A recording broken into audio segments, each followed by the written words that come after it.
14 तारखेला बाबासाहेबांचा जन्म झाला. सगळा माणूस तसा झालेला म्हणून कवी काय म्हणतात, माझ्या पौर्णिमेच्या रात्री दिन दुबळ्याच्या साथी, आता पौर्णिमेच्या रात्री दिन दुबळ्याच्या साथी मी स्वप्नात पाहिला पाणी विनो माझा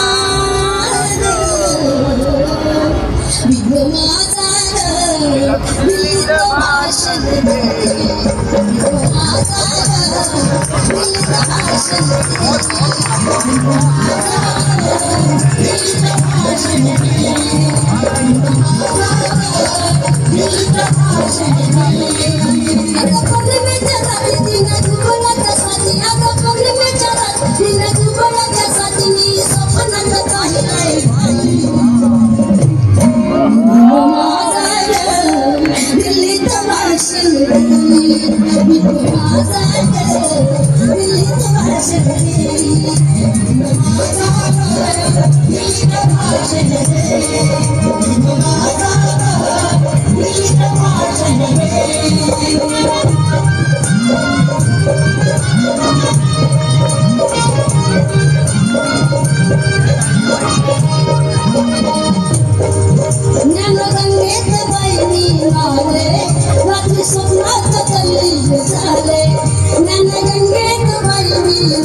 Thank you.